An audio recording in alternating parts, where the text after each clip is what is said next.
So I'm at Talk to Mums with Erica, Agatha and Joe. And Joe's one of the speakers. What are you going to talk about? I'm going to be offering you 5 tips for ways that you can up your blogging game. So just be a little bit more professional, whether that's providing stats to brands, feedback about campaigns, or just thinking a bit more creatively. Okay, thank you. Very quick tips for ideas for how you can up your game as a blogger. So there's lots of brands here and we've been chatting about how you can work together. I'm just kind of here to help with that. It'll be really, really quick. But if you think of any questions later on that you wanted to ask, you're welcome to take me. So just a very quick intro about who I am.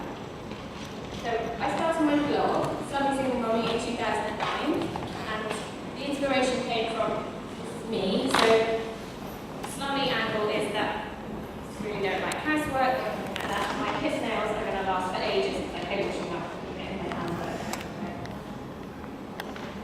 I was single when I started the blog, but I'm not actually there. I want to change the brand. And mummy says I have 2 children. This is them when they're little, but they are now 12 and 19, so they don't really look like that anymore. And this is my blog. Well, there's quite a bit of a redesign, so if you look at my screen, you might not look like it. Same thing, you're right. And so over the 5-6 years that I've been blogging, I've worked with a whole load of different brands on different products, some of which has been trips or product reviews or sponsored posts or actual events or running competitions, you name it, I've probably done it with some kind of brand. So I'm going to kind of share some tips. So my number one is to understand the difference between editorial and advertorial. And I've noticed a trend, I would say, in the last couple of years amongst bloggers, that it's kind of like everybody wants to be paid for every single thing that they do. Now, I'm not saying that as a blogger you're not entitled to make money from what you do, you're a professional, that's fine. But there is value for you in doing some stuff for free. I'm not saying you have to give up your time, but allocating for a brand for nothing in return. But perhaps you can try to think of your blog as more of a package. So if there's a certain amount of money you want to earn from your blog in only 1 year, and you can earn that from advertising or from sponsored posts, that frees you up then to be able to write for free about other things that you're passionate about, other products that you love. You don't have to kind of have money from anything. And often it's the relationships that start with you producing a bit of editorial content for a brand that can then lead on to other things as well. So here's a little thing to illustrate that point. So this is a screenshot from my Google Analytics of all the pages on my blog that people have landed on in the last 30 days from search engine traffic. And you can see review. I don't get paid for doing any of that, but they are massive drivers of traffic for me. So the value for me in doing that is I don't need a brand to then compensate for that. Also, I kind of feel as an independent blogger that it's important if you're reviewing a product to be able to remain kind of objective and unbiased about it, and I would be wary of a relationship where you're being paid to give an honest opinion about something. That's not good. Number 2 is to provide a comprehensive media pack. So if you were a magazine and a brand came to you and wanted to advertise, you as a magazine would send them out information about your readership, demographics, how many people are reading, how many people there are, all of those things. And so as bloggers, if you want to be seen as professional, you need to do the same. So there's an example that I found online. And this is a Pinterest board I found, which might be useful for you, which is lots of resources and templates and guides to putting together blog media packs.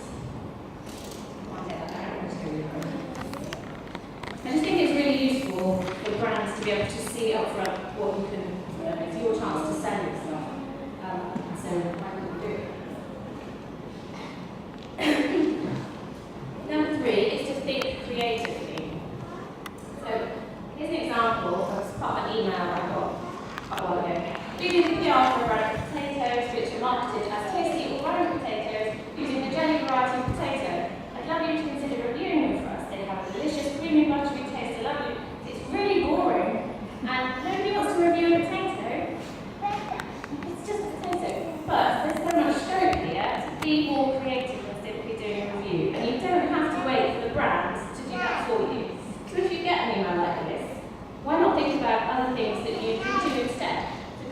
brand and say, do you know what, I'm not sure, just a review of your potatoes would be terribly exciting for everybody.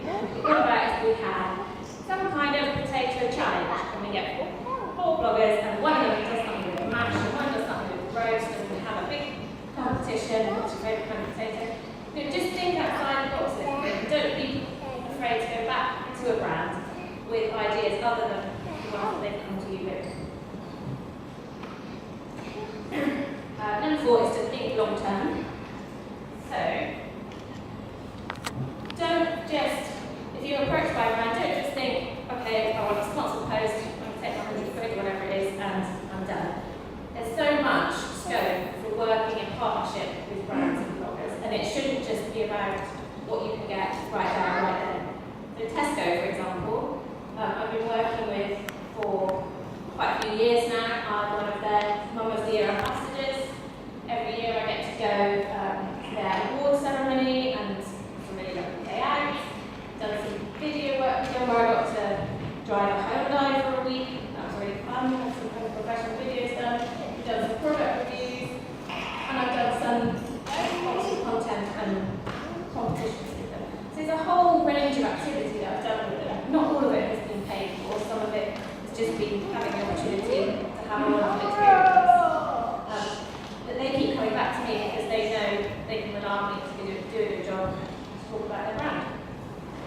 And finally, if you want to be sued by brands to be professional in what you do, you have to act professionally. So I always reply to emails, even if I'm saying, no, thank you, it's not for me. I always stick to deadlines, and I also like to give feedback. I'm always amazed at the number of brands I work with who don't even ask me how many people read a post, they don't ask me how many people went to a competition. It seems almost like they're ticking the box. We've worked with a blogger, job done. So how are you going to make yourself stand out from the other bloggers if you give that added value of giving them feedback? So here's an example. So I've been doing some work with the co-op recently about writing a will, and one of the things that I did was to post a Twitter article. They could see from looking at Twitter that it looked like it went well, but to give them an added value, I put together a report for them, we reached, and just to show them the number of accounts we reached, impressions, and it goes on and on and on. But that for the co-op is really useful because they can say, actually, you know, this worked really well for us. We've got some tangible outcomes from this, as well as picked out some quotes of people saying, yeah, I'm going to the co-op now, I'm talking to my husband tonight, you know, this has been really interesting for us. And that kind of information is so important to brands because then they know that they're getting value for money from you and they're going to come back and want to work with you again. And that's all. That seems to be good. Any questions?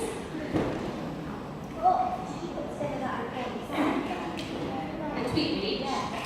No, it's a paid for service. You can have a free version of it, but I paid to have more content to review. You just put in the hashtag and it draws out all the stats for you.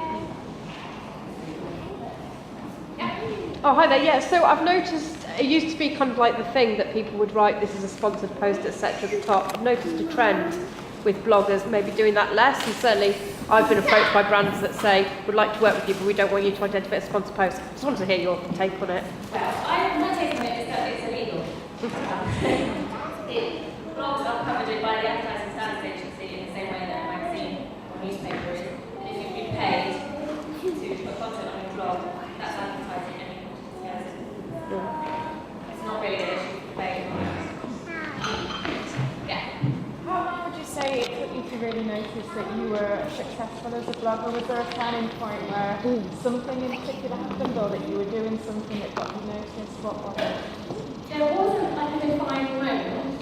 It happened very gradually. And I think when I started in 2009, brands weren't really working with bloggers in the same way that they are now. It's definitely been over the last probably 3 years that brands have become much more savvy about the influence and the reach of online blogs and things like that. But it wasn't a specific moment. I think it's just that you have to kind of keep at it. You know, it was a good couple of years before I was making any money from it. You know, you have to invest that time and energy in the first place. It's not like, you know, a lot of people start blogs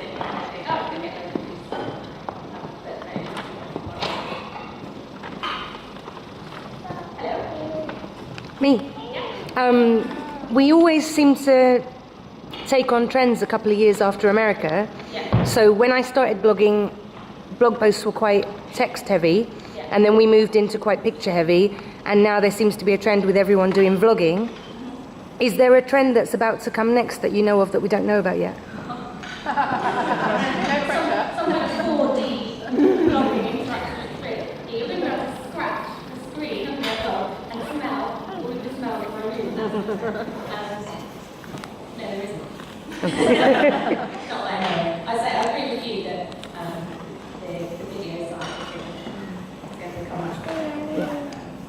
Yeah, I'm still catching up and taking decent photos. It's going to be a while before I'm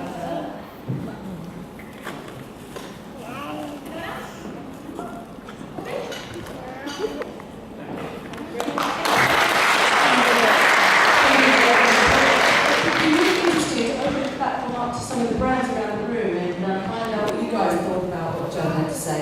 Anyone willing to share their thoughts? actually I was just saying something that's actually is even having a chat with your brand is actively run. But you don't want to boring, you don't want to brand that, we sell something, we actually want to create an experience. So yeah, it's really useful to hear that. So yeah, thank you. Everyone else? Little Liz, have you got something you would like to share?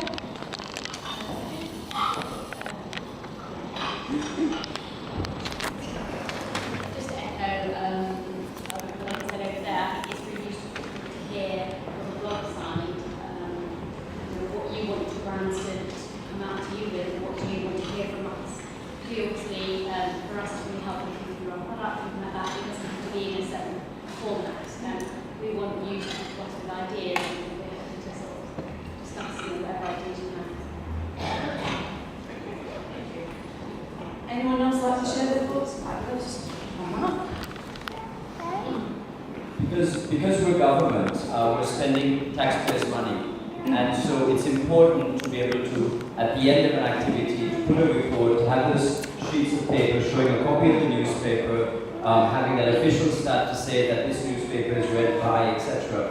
And so the more information you can provide to us, the quicker and more we can do with bloggers, because some of you are amazing, and we've met some amazing people here today. I'd like to call you entrepreneurs, not journalists, because that's effectively what you are. But we need that help just to be able to report well, because we have a taxpayer to report back to. So take on everything that was said just now. Anyone else? Chicky cow? Anyone? Sorry? Yeah. Thank you, everyone.